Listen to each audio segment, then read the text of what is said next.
లేదు. If they are part of it that's different issue. ఇది మిల్లర్లకు సంబంధం లేదు. ఇది ఏదైనా సరే చట్టబద్ధతతో చేస్తే వ్యాపారంలో ఇబ్బందులు లేవు. కానీ ప్రజలకు చెందాల్సిన బియ్యాన్ని వాళ్ళు తినక స్టేట్ ఎక్స్చేంజ్ నిజంగా ఆ డబ్బులే కనుక ఉంటే ఈ రోజున విద్యార్థులకు కానీ మనకి ఎయిడెడ్ కాలేజెస్ ముయ్యాల్సిన అవసరం లేదు. ఫీజు రీయింబర్స్మెంట్లకు ఇబ్బంది రాదు. గోతులు పూడ్చే డబ్బులు మన ఏంటిది ఏఐబి రోడ్డు ఈ పాటికి అయిపోయింది. ఇది ఏడీబీ రోడ్డు చెప్పాను మీకు మీకు డబ్బు ఎక్కడికి వెళ్ళిపోతుందంటే దిస్ హౌ. అందుకని మేము స్టేట్ మొత్తం అంతా ఇక్కడికి కేంద్రంగా అయితే కాకినాడ వస్తుంది సార్ బియ్యం అంతా కూడా. అయితే రేషన్ బియ్యం అంతా స్టేట్ నుంచి వస్తుంది సార్. ఇక్కడ ఒక్క చోటే దాడి జరుగుతుంది, ఇక్కడ ఒక్క చోట కొన్ని రోజులు ఆపుతున్నారు, మళ్ళీ కంటిన్యూ అవుతుంది. కానీ ఈ రైస్ అంతా కూడా స్టేట్ మొత్తం నుంచి వస్తుంది సార్. అది కాదు మీరు ఫాలో అవడం లేదు. దాడులు ప్రతి జిల్లాలో చేస్తున్నాం, ప్రతి రోజు చేస్తున్నాం. డిప్యూటీ సీఎం గారు చెప్పినట్టు అంటే 60,000 మెట్రిక్ టన్నులు ఇప్పుడు సీజ్ చేశాం.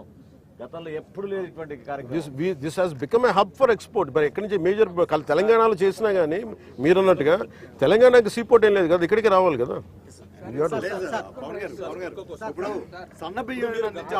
ఒక నిమిషం గత 2 నెలల నుంచి మీరు పోర్టుకు రావాలంటే మిమ్మల్ని అడ్డుపడుతున్నారు. ఇప్పుడు కూడా పోర్టు సి లోపల కూడా మిమ్మల్ని లోపల తీసుకెళ్లే దానికి కూడా కొంత ఇబ్బందులు సృష్టించారు అన్నారు. అంటే దీని వెనక ఎవరు అనే దాని మీద మీరు కీలకంగా వారి మీద పెట్టాలి కదా. మీరు అసలు మీ వెనకాల ఎవరు అంటే ఇది శక్తులు ఒక గ్రూప్, ఇది ఒకళ్ళు కాదు, ఒక వ్యక్తి కాదు.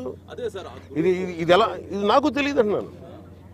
నాకేం అర్థం. ఫస్ట్ మీరు చెప్పారు సార్ ఇప్పుడు ఎక్కడ ఏం లేదు అంతా బాగుందంటే సరే మీరందరూ ఉదాహరణకి ఏదో చెప్పారు అనుకున్నా. మీరందరూ ఒక సీనియర్ జర్నలిస్టులు, మీకు అవగాహన ఉంది. కానీ మీరు చెప్పిన మాట మేబీ ఎందుకు ఎదురెళ్ళటం రాను. నాకేం చెప్తారు వస్తే సార్ అక్కడ కొంచెం ఇబ్బంది అవుతుంది సార్, మీకు సెక్యూరిటీ కల్పించలేం, ప్రొటెక్షన్ చేయలేం, లేదంటే సింపుల్గా నాకు ఎందుకు ఆప్ చేస్తారో చెప్తాం. సార్ మీరు వస్తే అక్కడ ఎక్స్పోర్ట్స్ ఆగిపోతాయి, టైం లైన్ ఆగిపోతుంది, అక్కడ మీరు కరెక్ట్గా కూర్చోబెట్టి మళ్ళీ మనకి ఇంటర్నేషనల్ ఇష్యూస్ వచ్చేస్తాయి అంటారు. నేను అనవసరంగా వెళ్ళి ఈ జంజాటం నేను ఎందుకు ఇరుక్కోవటం, మళ్ళీ ఆ చెడ్డ పేరు మళ్ళీ మన రాష్ట్రానికి ఎందుకని నేను అనుకోండి. ఇలానే ఒకసారి అయిపోయా. ఇంకోసారి ఏమో లేదు సార్ చాలామంది జీవితాలు పాపం కార్మికులు రోడ్డున పడతారన్నారు. కార్మికులు ఎందుకు రోడ్డున పడతారు? కార్మికులు ఎవరు స్మగ్లింగ్ చేయాలని అనుకోరే. వాళ్ళకి ఇస్తే బస్తా తీసుకెళ్ళి లోపల వేయాలి, మనకి ఎక్కిస్తారు, లేబర్ ఛార్జ్ ఉంటుంది. అంతేగాని వాళ్ళకి స్మగ్లింగ్ సంబంధం ఏముంది? అట్లీస్ట్ అది మనోహర్ గారి పోరాటం అండి. అది కూడా మనోహర్ గారు కూర్చోబెట్టి మాట్లాడి చేశారు. అలాగే మీరు అంటున్న ఈ క్వాలిటీ బియ్యం అంటే ఇది సమిష్టిగా మేమందరం కూర్చొని ఇది ఉంది, ఈ థాట్ కూడా ఉంది. తినని బియ్యం ఇవ్వడం దేనికి? తద్వారా అది ఎందుకంటే ఈ ప్రాబ్లం ఏముందంటే ఇది జస్ట్ స్టేట్ సబ్జెక్ట్ కదా, సెంట్రల్ సబ్జెక్ట్ కూడా. అందుకని దీన్ని నాకు నిజంగా మొన్న ఈ విషయం కనుక ఇది మన ఢిల్లీ పర్యటన ముందు కనుక జరిగి ఉంటే ఖచ్చితంగా నేను వెళ్ళి కేంద్ర civil supplies minister Prahlad Joshi గారిని కలిసేవాడిని. సార్ ఇప్పుడు శాఖాపరమైన చర్యలు అలాంటివి తీసుకుంటారు. ఇప్పటికే అధికారులకు చాలా సీరియస్ గా వార్నింగ్ ఇచ్చారు. మీరు ప్రజల కోసం తెగించి సముద్ర మధ్యలోకి వెళ్ళారు. సో అలాంటి అధికారులు ఎందుకు వెళ్ళకపోతారు? లోపలికి వెళ్ళి ఆ సీలో అన్నట్టు జిల్లా కలెక్టర్ ప్రాణాలు తెగించి వెళ్ళారు, మీరు వెళ్ళారు, కానీ అధికారులు ఎందుకు వెళ్ళకపోతారు? కలెక్టర్ ఎప్పుడు వెళ్ళారు? ఇది ఏమైపోతుందంటే ఇది చాలా డీప్ నెట్వర్క్. అది వదిలే మీకు ఎలా ఉంటుంది, ఎవరు బెదిరించరు, ఎవరు అది మీరు అర్థం చేస్తారు.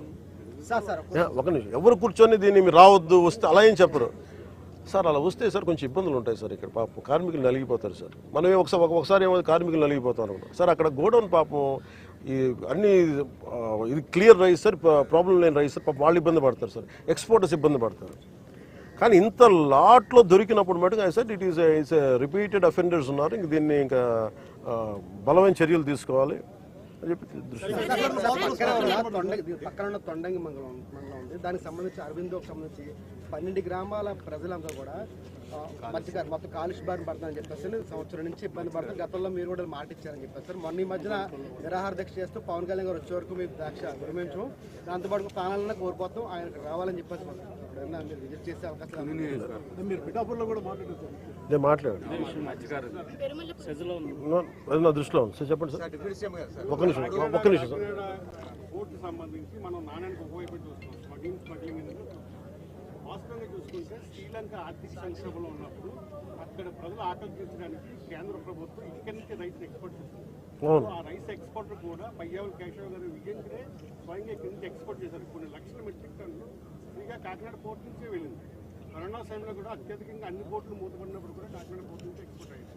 సరే 10,000 మంది కార్మికులు ఆధారపడి ఉన్నారు. ఇప్పుడు ఈ రేషన్ మాఫియా మనకు తెలిసినప్పుడు